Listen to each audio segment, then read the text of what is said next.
The last pay-per-view of the year, my people. This is gonna be crazy, man. Can't believe it, bro.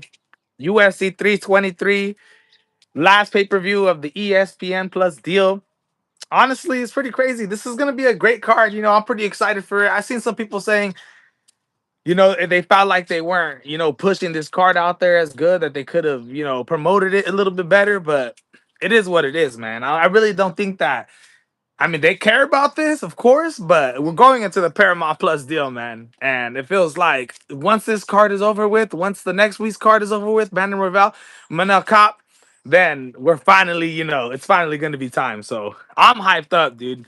We got a bunch of crazy fights today. We also had the post press conference before the weigh-ins for UFC 326 with the announcements with Charles Oliveira and Max Holloway, which was absolutely crazy because you guys remember the Brazil Twitter page just actually leaked the information saying that it was supposed to be for UFC 324, but hold on, let me keep my camera a little bit right here.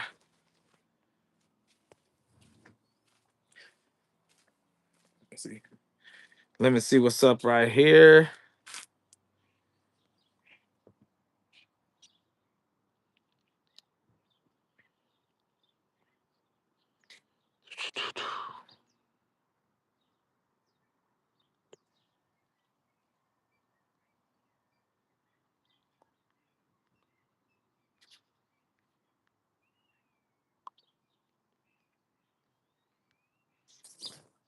Oh yeah, man. Woo, it's gonna be a crazy, crazy day today. We're gonna see how everything plays out. I'm gonna be honest with you guys, man. When you look at the betting odds, there's a lot of intriguing people that you could pick today. You see Terrence McKinney sitting there at even money once again. The thing is that with Terrence McKinney, you just never know what's gonna happen. I remember I put $100 on this guy. I put $100 on Terrence McKinney to beat Esteban Rivovich, right? I remember thinking, you know what, man, I got this money. I believe we had won a couple parlays. I was like, I'm a big Terrence McKinney fan. If you guys don't know, I like Terrence McKinney a lot. All right, I know he's had his issues in his life before, with the LSD and losing his scholarships. He's an outstanding wrestler. Was going to get scholarship to some of the best schools for wrestling, but didn't end up getting it because his LSD thing. So I absolutely connected with this guy, being a guy who's also, been through that route and kind of lost it due to the same thing, just like him. So I like this guy a lot. And to see, when I put $100 on him to beat Esteban Rivovich and then he got head kicked the way he did, I just said, like, come on, man. It scares me. It scares me putting money on Terrence McKinney for those specific reasons because I've put money on him before and I've lost it, right? So you think to yourself and you're like, man, dude, I'm even more nervous now than I ever was putting money on this guy. But in his last couple fights, I feel like mentally he's starting to grow a little bit. I feel like, he's starting to figure out you just can't go in there and chunk it. This guy still hasn't been to decision, so let's keep that in mind. But in his last two fights, he's coming in striking smartly, beautiful striking, and then he'll also go for the takedowns. When he takes you down, he's automatically trying to get back control. He's trying to put you in chokes. If you shoot on him, he's getting you in guillotines. He's submitting you. I think Terrence McKinney is starting to get into his bag. And against a guy like Chris Duncan, who, let's be real, man, Chris Duncan is a goddamn animal, all right? He's a beast. Chris Duncan coming off that fight with Mateus Rebecki, fight of the year. Ridiculous, blood everywhere. Remember, Rebecki just what was that? Big ass knot coming out of his head, just absolutely ridiculous. And a guy like Chris Duncan, if he's able to take Terrence McKinney to the second round, take some of his blows, stop some of the takedowns, don't get submitted while he's on the floor, it is very. What's up, Satana? You see Terrence saying he's gonna wrestle? That's what I'm saying. Terrence Nurmagomedov. That's what I'm saying. If he can do that, he can actually take Chris Duncan down and submit him, in my opinion. I literally think he could do this. He could seriously go in there and beat somebody like this. And not just that, but Chris Duncan is a very hittable fighter. Okay? He's a very hittable fighter. And if Terrence McKinney could go in there, land a big blow, possibly hurt Chris Duncan, take him down, get back control, get him in some type of rear naked choke, I think he could definitely win this fight. But the question is, we've never seen Terrence McKinney even in the third round before, right? So it's just like, man, is Terrence McKinney, if it does go to the second round, can we rely on him to possibly not get tired, not get overexcited, especially because this is the last card on the ESPN Plus deal. This is the last pay-per-view of the year. Terrence McKinney on a 2-fight win streak, wanting to make a statement.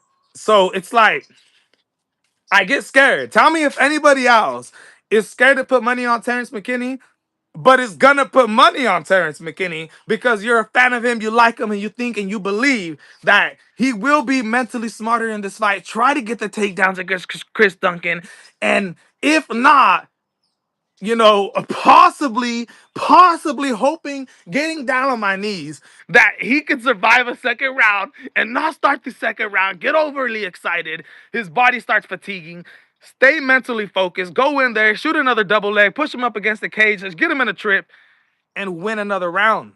All right? Kobe or LeBron, look at bro. On a one-on-one battle, it's one-on-one. I gotta put my money on it. I'm picking Kobe Bryant all day. All right? The Mamba, I'm doing it all day. But anyways, back to UFC 323. I think Terrence McKinney is gonna win this fight. And that's who I'm picking, all right? Chris Duncan definitely has a chance. Don't get me wrong, dude. If Terrence can't do the job in the first round and it goes to the second round, I wouldn't be surprised if Chris Duncan starts to put the pressure and just starts to bomb away on Terrence McKinney, and it goes down like that. We're gonna be looking at ourselves again saying, we knew it. But I'm hoping it doesn't go down like that, man. Now, Alexander Pantoja versus Joshua Van. Hold on, you guys. Let me check on my son real quick. We're just doing a little bit last minute predictions, man. I want to make some last minute predictions before I place my parlay before the card starts. I'm checking my son real quick. Uh, Looks like he's done eating. Hey, what's up, Angel? What are you doing, chilling? Yes, sir. All right, let me see. Let me just put the milk away real quick, my guys. I had to feed my son up here. All right. Got the milk right here. Let me go ahead and put this away for you guys real quick. But we're gonna get back into talking UFC. Has anybody made any parlays yet? Has anybody made any bets? Give me some of your guys' predictions. We could talk about it. Tell me what you guys think is gonna happen in the fight. If you want to join, follow me on Instagram at MMA Boxing Addicts. I'll send you the link so you guys can make your own predictions right now before UFC 323 starts, the last pay-per-view of ESPN. Man, absolutely insane. Hold up.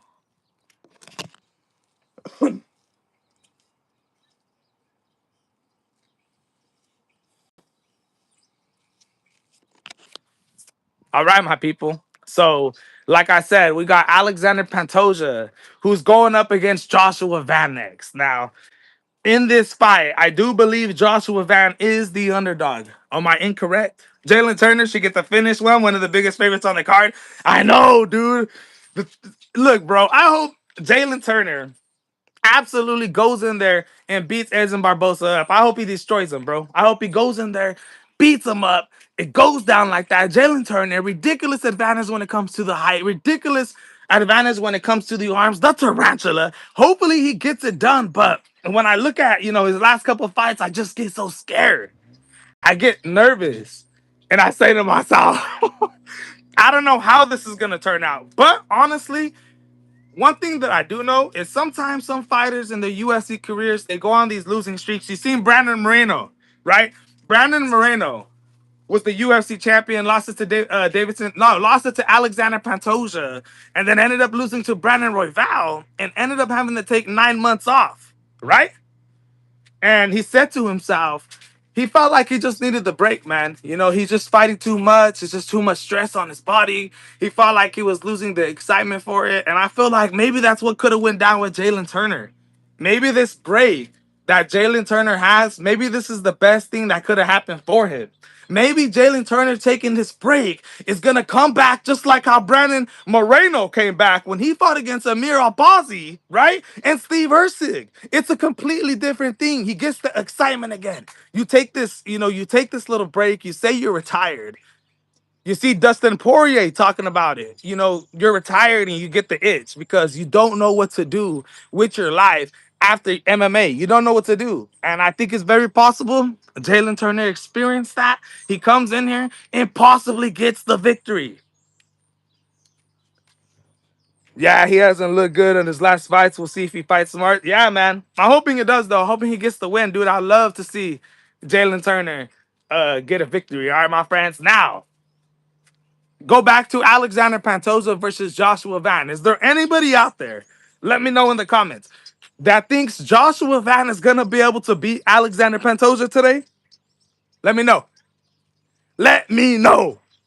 Are we gonna see the first UFC champion from Myanmar? Which, you guys, I made a video on it specifically talking about how important it is for Joshua Van to win this fight. You guys, if you actually think about it, we're all UFC fans. We love the sport. We look at Joshua Van's life. We see how he grew up living in Myanmar, moving when he was 10 years old, and at 12 years old, moving to Houston, Texas, right? When he was in Myanmar, when you look at those days compared to these days, it is catastrophe down there. I don't want to speak too much because I don't want to get, whatever by YouTube or nothing like that, because it's pretty bad down there, my friends. You know, there's a bunch of bad things that's going down with the government and everything that's going down with that. I don't want to get too into it, but I go watch my video or look up yourself what's going down in that country. I made the example with Joshua Van compared to Manny Pacquiao. If you guys don't know who Manny Pacquiao is, a boxer from the Philippines, with this, because Joshua Van, if he wins tomorrow, not only does he become the first champion from Myanmar, but think about all the kids. Think about all the families. Think about all the people that are going to be watching that fight. All these children over there that have absolutely no hope. They've never had a UFC champion be from their country, transition to the United States some way, and end up becoming a champion. I mean, imagine how many kids' lives is going to be able to change by winning this fight. It's bigger than just a fight, bro. Joshua Van winning is literally could change people's lives. I'm not playing around with you, man. It's all about inspiration. And I really, really hope Joshua Van gets it done. But the question is, I I think Van has a chance, man. If he doesn't get taken down, he has a huge chance to win. Dude, I think so too, bro. I think so too. And I was talking about him with Pacquiao because when Pacquiao started representing the Philippines, he put him on the map and inspired millions of people. But not only that, he had families getting together, sitting around the tables, watching him on TV, and having great feelings. And that's what Joshua Van could bring to people in Myanmar if he is able to beat Alexander Pantoja. But exactly what you said. The question is Alexander Pantoja gonna be able to take him down? Is he gonna out wrestle Joshua Van? This is a tough one, man, because in my opinion, Joshua Van has been looking absolutely fantastic, just ridiculously, just doing amazing stuff, right? Just demolishing Brandon Royval on what was what 5-day notice within 2 weeks of his fight before that, which I was believe was at UFC 316, and has just been ridiculous, man. I feel like Joshua Van is gonna be able to go in here and definitely have the better striker than Alexander Pantoja. Now, the thing is, Alexander Pantoja's last couple fights have been set up perfectly to face against Joshua Van, because when you look at Alexander Pantoja's last couple fights, who has he fought? Kai Kara France, a striker predominantly, right? When we look at Kai Kara France, we know him as a striker. He's a tough guy. He comes in here from over the pond, overdoes it. And then who did he fight before that? Who are these type of fighters that he's been fighting? Kaya Sakara, right? Another striker, super, super fast striker, in and out, really, really good at striking, but wrestling is absolutely horrible, okay? Then before that, he's beating guys like Brandon Royval, right? He's beating guys like Brandon Moreno, who predominantly aren't wrestlers. They're mostly known for their striking, even though most of these guys are real, just completely overall good. I feel like he's been set up perfectly going up against nothing but strikers to go up against a striker like Joshua Van, right? But Joshua Van's striking is completely different than any fighters that Alexander Pantoja has faced. Completely different. Joshua Van's striking, I love it personally because you guys know I cover boxing and UFC. I love Joshua Van's striking. He comes forward with almost, he's front facing forward. His hips are facing forward, not too much angled like a boxer. He's still facing forward, but he got his hands up and he's using boxing techniques, sometimes fighting in the Philly shell, sometimes using it pretty good. And he hits hard, dude. He actually has a really, really technical, great boxing compared to Alexander Pantoja, who is a hittable fighter. We've seen him hit many, many times. The thing is, Alexander Pantoja has a chin. He has a chin. Don't get me wrong, bro. I'm not gonna sit here and act like he doesn't have a chin. Alexander Pantoja could get hit in the, he hasn't been knocked out, completely slept, and it's just ridiculous what Alexander Pantoja has been able to do. So I feel like Joshua Van needs to stop these takedowns from Alexander Pantoja, and I seriously think he could piece up. I seriously think he could piece him up, my friends. What do you guys think? What's up, Mr. KO? Let's go, buddy. Have a great day watching these fights. Let's go, man. It's almost time, man. It's almost time. Bunch of crazy fights today. Henry Cejudo versus Peyton Tavia. Who do we think is going to win that fight? Triple C, former flyweight champion, former bantamweight world champion, former Olympic gold medalist, on his retiring fight, the last fight that he's ever going to compete in. Personally, I think he will. We will see him in a boxing fight. We will see him competing in some type of Misfits event or something like that. Don't get me wrong. Maybe even in karate combat. We just seen Sam Alvey get absolutely destroyed yesterday by Robelis. Excited for the card, man. Can't wait. Triple C go out with a win. Hey, honestly, bro. Okay, so let's talk about that. Yesterday, at the early morning weigh-in show, if you guys missed it, Henry Cejudo's eyes looked completely backwards. He looked like he wasn't there as he was walking to step on the scale.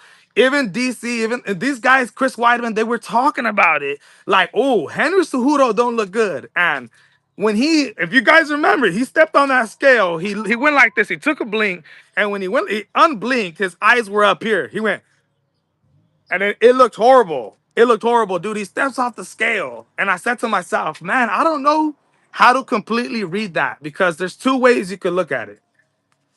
It's his retirement fight. You question, most of the UFC fighters, Dustin Poirier, a lot of guys who go out on the retirement fight actually don't win. When you look at the statistics for how many guys on their last retirement fight have won, it hasn't been good. Anthony Lionheart Smith. It just hasn't been good, my friends, right? And when you start talking about retirement, you start putting that in your head. It's just, it kind of scares me as somebody who's going to lay money on somebody like Henry Cejudo. But at the end of the day, it's not like he's the favorite, right? He is the underdog. So if Henry Cejudo comes out here with the Rayani Barcelos type of mindset, type of wrestling game, then I think he could take Peyton down for sure, for sure. Peyton was taken down by Felipe Lima in his last fight, but we seen in that fight, Peyton actually, got way better in his wrestling. There was times where Felipe Lima would initiate the takedowns, but Peyton Tabiat was ending up on top every time, which was something new. Joe Rogan, DC, everybody, Payne Tabiat getting way better at his wrestling. And I think when you look at the size difference from them facing off at the regular weigh-ins, Henry looked good. Don't get me wrong. I bet you he rehydrated. He probably feels great again. But the question is, how hard did he work at training camp? He made the weight. So it's not like we're thinking, he slouched it off. He made the weight. So we got to give him the props. But he didn't look good. It is his retirement fight. Tabia on the feet has been, absolutely insanely good. If he can stop the takedowns of Cejudo, I definitely think Tabia will be able to win this fight, even though he does kind of fight with his chin up a little bit, doesn't have his hands up at all times. It's kind of more elusive with the way he moves his body, the way he switches stances. Henry Cejudo, if he comes in karate stance and he comes in guns blazing, boxing style technique, and doesn't hold back, I think he can catch Tabia. But the question is, will Tabia be able to catch him back? It's a tough one to pick, but I'll put it like this. Mystic KO. Almost 6 years without a win. Exactly, right? He retired. He retired. And it came out of retirement. And dude hasn't been winning any fights. Got fireman carried by Merab Dvalishvili. I will never forget about that. But one thing that I will say about that fight was, don't forget, Henry Cejudo gave Merab Dvalishvili that first round was a war. That one, I think, I'm not even playing around. That might have been Merab Dvalishvili's toughest round. Well, other than the rounds that he fought against Umar Nurmagomedov, Umar beat him in the first 2 rounds. But Henry Cejudo in the first round, man, it was a great fight. Even though Merab ended up coming out on top, ended up fireman carrying Henry Cejudo. I think Henry Cejudo has been competing against nothing but the best fighters, right? Sang Yadong is a great fighter. He's fighting against Sugar Sean O'Malley. So it's a tough one to pick. But if I'm going to pick a fighter at the end of the day, if I'm thinking parlays, I'm going to have to pick Tabia. I'll have to pick Tabia to beat Henry Cejudo. I don't know, man. I just got this feeling that the torch is going to be passed to this youngin. I don't know if Henry's going to finish up on top like that. At the same time, you never know. Henry might come out with the most fire ever to try to show the world one last time who he is. But if I'm playing straight up bets on one fighter to win, I'm more than likely going to pick Henry Cejudo. If I have, let's just say I got $50, that's it. I might pick Henry Cejudo and hope to God that he wins, and also just pray to the UFC gods that they bless us and that Henry Cejudo comes out and shocks the world. I'm rooting for Henry Cejudo to win, but I feel like Tabia for some reason is gonna win this fight, man. I don't know, man. Let me know what you guys think. Gonna be a crazy card. First fight about to start. Let's go, man. I'm gonna go watch it right now. Who's the first fight, man? Woo! It's gonna be absolutely ridiculous, bro. I'm gonna go start watching it right now.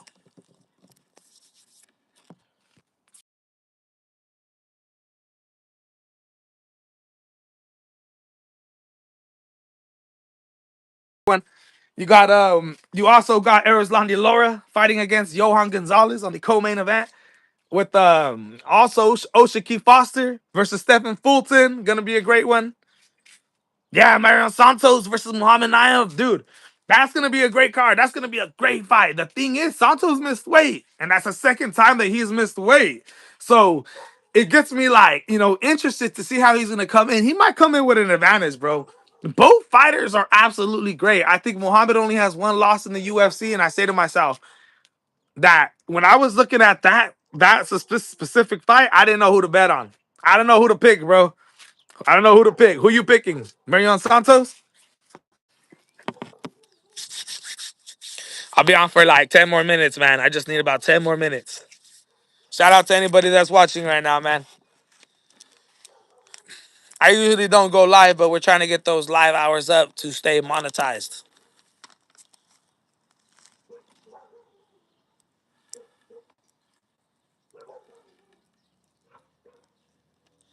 Do you remember that dude, John Santana? That dude John keeps on sending me more messages, and I think he wants to do the interview. But recently I haven't did it because it's a little weird right now. If you guys don't remember, John is the guy who fought Sam Alvey. Sam Alvey just got knocked out by Rebellis Desvain, but before that, John was this TikToker influencer that called Sam Alvey out to a fight. They actually scheduled an event. It went down on his YouTube channel. A lot of people tuned in.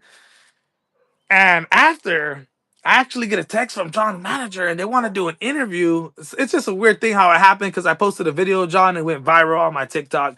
John, he ended up messaging me in the comments. He put like something like, yeah, whatever, whatever. And then I was like, hell yeah, man, it would be cool if I could get you on for an interview to discuss what happened.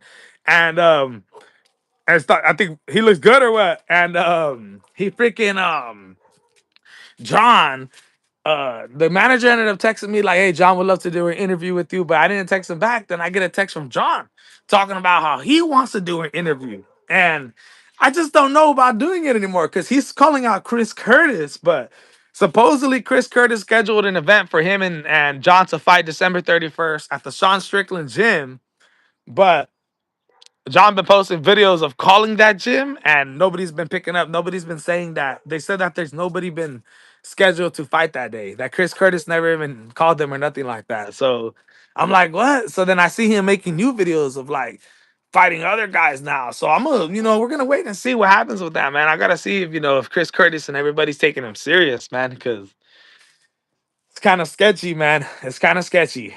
But yep. Who's winning the fight right now? Here we go.